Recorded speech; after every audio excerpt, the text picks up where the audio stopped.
Mardi, Matteo Salvini a reçu le Premier ministre hongrois Viktor Orban. À quelques mois des élections européennes, ce que les européistes craignaient se profile. Les deux hommes ont évoqué les contours d'une action commune pour endiguer les vagues migratoires avec un ennemi affiché, Emmanuel Macron. Après une suspension des débats autour du projet de réforme constitutionnelle à cause de l'affaire Benalla, le texte passe une nouvelle fois à la trappe pour la rentrée parlementaire. Cette réforme centrale du programme Macron paraît de plus en plus hypothétique. Madame, Monsieur, bonsoir. Une alliance européenne se construit face à Emmanuel Macron. Mardi, le Premier ministre hongrois Viktor Orban a rencontré le ministre de l'Intérieur italien Matteo Salvini. Ensemble, ils ont dessiné les contours d'un rapprochement pour former un front anti-migrants à quelques mois des élections européennes. L'Alliance européenne contre l'immigration avance. Mardi, Matteo Salvini, le ministre de l'Intérieur italien, a reçu Viktor Orban dans son fief de Milan. Le Premier ministre hongrois a tout simplement qualifié le patron de la Lega de héros, faisant référence à l'action qu'il mène sur le plan migratoire. À l'inverse, la cible des deux hommes n'était autre qu'Emmanuel Macron, considéré comme le chef de file des partis européens immigrationnistes.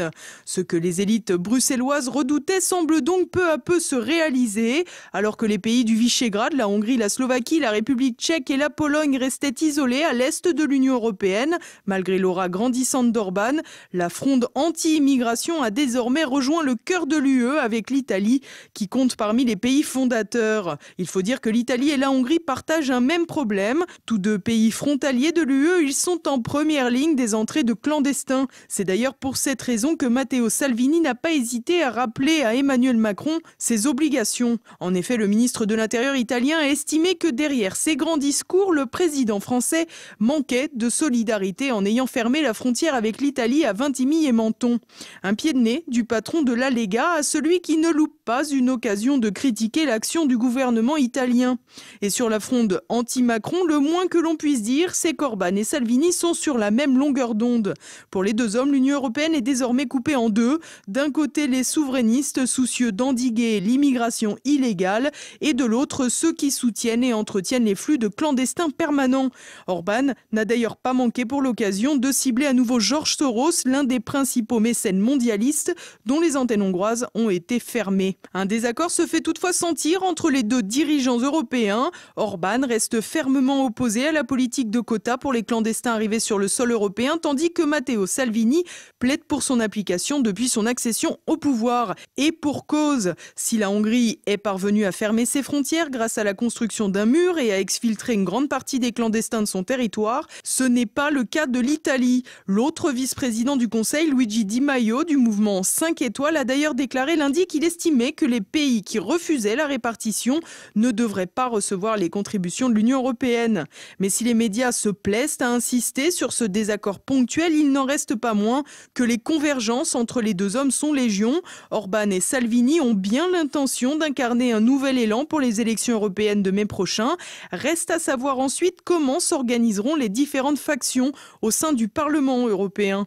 En effet, si les élus de la Ligue du Nord siègent actuellement au sein du groupe Europe des Nations et des Libertés, avec les élus français du Front National, les élus du Fidesz, le parti d'Orban, siègent quant à eux au PPE, comme le parti d'Angela Merkel. Les groupes vont donc être largement bouleversés, ne serait-ce qu'à cause de la sortie de la Grande-Bretagne de l'UE et des différentes arrivées aux affaires de dirigeants européens anti-immigration, tels que l'Autrichien Sebastian Kurz.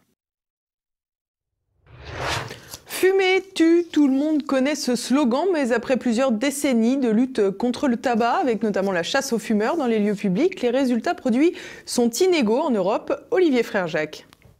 La lutte contre le tabac en Europe, une lutte à plusieurs vitesses. Si la France a considérablement changé de ce point de vue, en moins de 30 ans, les pratiques des différents États divergent largement.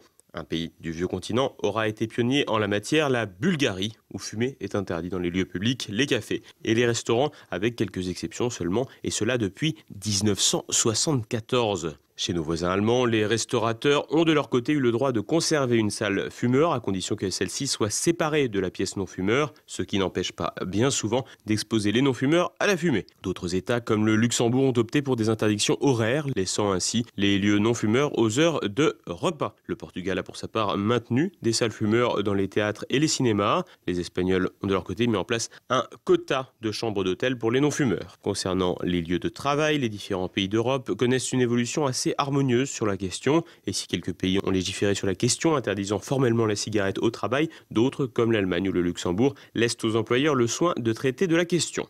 En France, la législation coercitive à l'égard du tabac a été initiée dans les années 70. Le premier texte, la loi Veil de 1976, qui s'attaque à la publicité de l'industrie du tabac et consacre les premières interdictions de fumer dans certains lieux publics. Arrive également la mention « produits dangereux » sur les paquets. Ce texte marquera la stabilisation du nombre de fumeurs après des décennies d'augmentation. Le vrai tournant en France a cependant lieu en 1991 avec la loi Evin, du nom du ministre socialiste, portant sur la lutte contre le tabac et l'alcoolisme avec une intrusion législative sans précédent concernant la consommation de tabac. Hausse du prix des cigarettes, principe d'interdiction de fumer dans les locaux à usage collectif, mais également interdiction formelle de la publicité directe comme indirecte pour le tabac et ses dérivés, mais aussi interdiction de la distribution gratuite ou encore interdiction de la vente du tabac aux moins de 18 ans. Petite parenthèse, on relèvera que c'est un gouvernement socialiste, en filiation directe avec le fameux interdit d'interdire, qui produira le plus d'interdits en la matière. Les nouveautés législatives concernant le tabac depuis plus de 2 décennies s'inscrivent totalement dans la continuité du texte de la loi Evin.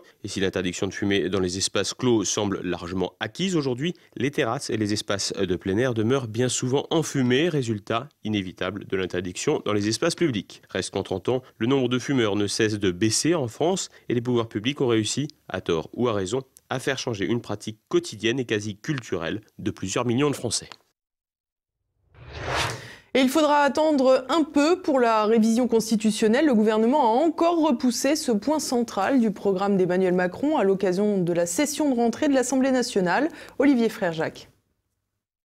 La rentrée parlementaire aura lieu le 12 septembre, après des vacances plus ou moins méritées pour les députés. Tout ce petit monde se retrouvera au Palais Bourbon pour une session extraordinaire. Au programme, 3 projets de loi à l'ordre du jour, un relatif à la croissance et à la transformation des entreprises, un autre concernant la lutte contre la fraude et enfin un dernier traitant de questions agricoles. Grand absent de la rentrée donc, le projet de révision constitutionnelle. Pour rappel, les discussions autour de ce texte controversé avaient eu lieu dans le courant du mois de juillet pour finalement être suspendues du fait de l'affaire Benalla. Une affaire qui avait occupé les derniers échanges des parlementaires jusqu'au 1er août dans une ambiance délétère. Reste que pour la rentrée des députés, la question de cette réforme, qui doit être un élément majeur du quinquennat Macron, est purement et simplement écartée. Pour rappel, le texte en question apportait des modifications substantielles à la Constitution, avec notamment une forte réduction du nombre de parlementaires, la limitation du cumul des mandats, l'introduction d'une dose de proportionnel,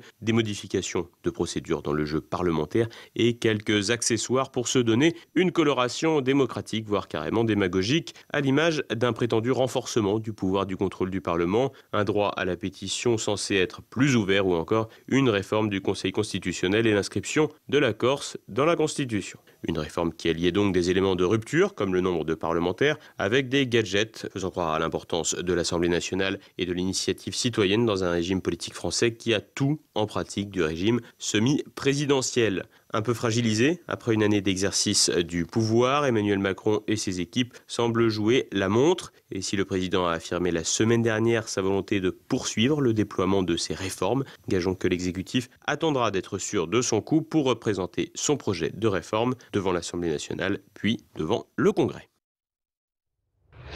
Et à présent, c'est le moment de passer à l'actualité en bref avec Thibaut Bastide. Retrouvailles pour les syndicats de cheminots. 2 mois après la fin de la grève commune, les 4 organisations représentatives de la SNCF, la CGT, UNSA Ferroviaire, Sudrail et la CFDT vont se retrouver jeudi après-midi pour évoquer la reprise des négociations sur la future convention collective nationale. Elle doit notamment fixer le cadre de travail des nouvelles recrues qui ne seront plus embauchées au statut de cheminot à partir de 2020. Pour la première fois en un demi-siècle, un apprenti astronaute de l'agence spatiale américaine a démissionné. Ancien ingénieur de SpaceX, l'entreprise astronautique du charismatique et sulfureux Elon Musk, il avait été retenu pour ce poste avec 12 autres personnes parmi près de 20 000 candidats. Rob Cullin, 35 ans, démissionne pour des raisons personnelles. Il suivait une formation de 2 ans pour devenir astronaute depuis août 2017 au Johnson Space Center à Houston, Texas. C'est pas le bon trou. Un couple chinois peiné après 4 années de tentatives pour avoir des enfants a finalement consulté un gynécologue pour comprendre la source de leur infertilité. Stupéfait, le spécialiste s'est rendu compte que les deux amoureux ne s'y prenaient tout simplement pas bien. Un changement de direction et la lecture d'un manuel d'éducation sexuelle plus tard, la jeune femme s'est finalement retrouvée enceinte. Et la belle histoire ne s'arrête pas là. Les époux reconnaissants ont envoyé en guise de remerciement une centaine d'œufs et une poule au médecin en signe de gratitude. Attention, risque de lama sur la route. Mercredi matin, un lama s'est retrouvé au milieu d'une route nationale très fréquentée près de Gand dans les Pyrénées-Atlantiques. L'animal, apeuré, a zigzagué au milieu de la route provoquant un bouchon de 2 km.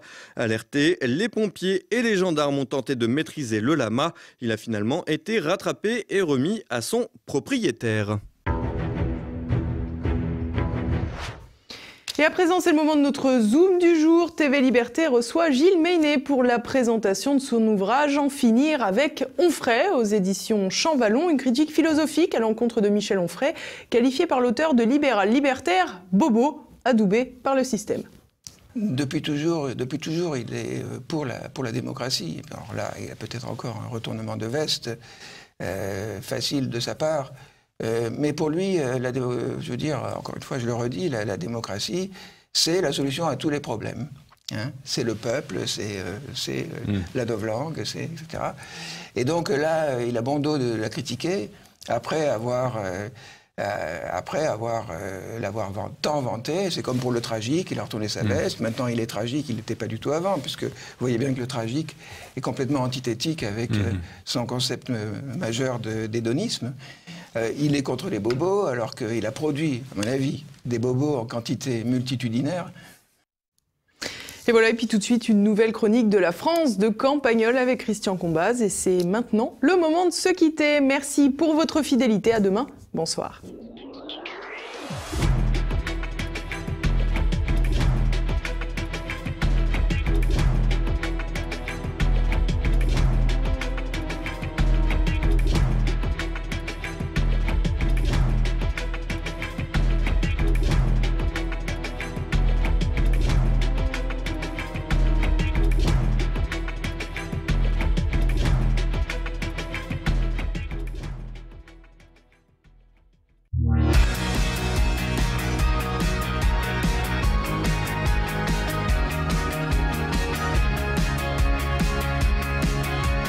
Chez nous, c'est donc le sud, et dans cet arc méditerranéen français, il y a eu des déplacements locaux de population assez nombreux, des héritages, des mariages, des vagues d'immigration italienne, espagnole. Mais pour rester cantonné au local, au national, il n'est pas rare de voir un vieux monsieur discret qui vient acheter son journal ou son tabac et qui refait une apparition soudaine au village après l'avoir quitté pendant 35 ans. Ou alors c'est le conjoint d'une dame d'ici qui vient de mourir et ce conjoint choisit de s'installer dans une maison que sa femme tenait de sa famille. Et bien, cette année, c'est le cas d'un monsieur pas si vieux nommé Claudius, un prénom pagnolesque, pour un type qui en effet vient de Marseille et qui a choisi d'habiter chez nous désormais parce qu'il nous dit « heureusement que j'ai vendu, c'était plus possible ». Alors il est assez bavard comme dans Pagnol et il nous a expliqué qu'il possédait, outre un appartement sur le Vieux-Port à Marseille, un terrain dans les Calanques avec une baraque et que dernièrement, nous a-t-il dit, c'était vraiment la goutte d'eau. Son voisin avait eu sa voiture brûlée, les gosses du coin venaient explicitement brûler la bagnole pour motif religieux, nous a-t-il dit, ils écumaient les parkings en vêtements traditionnels, ils terrorisaient les baigneuses allemandes au nom du prophète, ils disaient rien n'est fait depuis 20 ans, au début je me disais je vais attendre qu'une milice se lève pour nettoyer ce terrain et rendre les lieux aux habitants, mais là je suis trop vieux pour attendre. Quand tu penses, m'a-t-il dit que c'était le plus beau paysage de la terre, une eau pure, qu'on n'entendait rien, on voyait juste un scintillement comme ça au milieu des rochers, c'était vraiment très très beau. Et là, toute la journée, t'entends ces foutus scooters qui font de la roue arrière dans la poussière, c'est semé d'éclats de verre, on peut plus marcher pieds nus parce qu'ils enfoncent les vitres des voitures d'estivants pour piquer des trucs. Ils balancent des pierres aussi sur les nudistes en bas, tu peux même plus leur vendre des sandwichs au jambon tranquille. Enfin, c'est l'enfer, me dit-il. Ça ressemble de plus en plus au Liban, où j'ai passé 2 ans dans les années 60. Mais m'a-t-il dit aussi, je suis optimiste, tu vois. Moi, j'adore lire des livres d'histoire, et il n'y a aucun exemple qu'une occupation comme ça ultra minoritaire n'ait fini par cesser brutalement, par soulèvement de la population ou des populations voisines. Il suffit d'attendre. Malheureusement, là j'aimerais vous faire son accent un peu mieux. Je suis trop vieux, donc maintenant je préfère Campagnol. La grosse différence, nous dit-il, c'est le silence, c'est que tu peux laisser ta porte ouverte, c'est que heureusement nous sommes à bien plus de 2 réservoirs de scooters des cités à problème, parce qu'à Marseille c'est simple, tu comptes le nombre de kilomètres qu'ils peuvent faire avec un scooter. Tu multiplies par 2, tu cherches les zones ensuite sans station-service et puis tu fais construire ta maison le plus loin possible. J'ai même connu un maire, nous dit-il, dans l'arrière-pays, là où j'avais ma maison avec ma femme, qui faisait poser en plus exprès des panneaux attention traversée de sangliers qui faisaient acheter par la commune sur un site internet. Alors qu'en fait il n'y avait pas tellement de sangliers pour être honnête. Mais bon, me dit-il en conclusion, tu m'as compris à demi-mot. Ben, je pense que vous aussi, vous nous avez compris à demi-mot, ça s'appelle Campagnol TVL et c'est sur YouTube. Merci.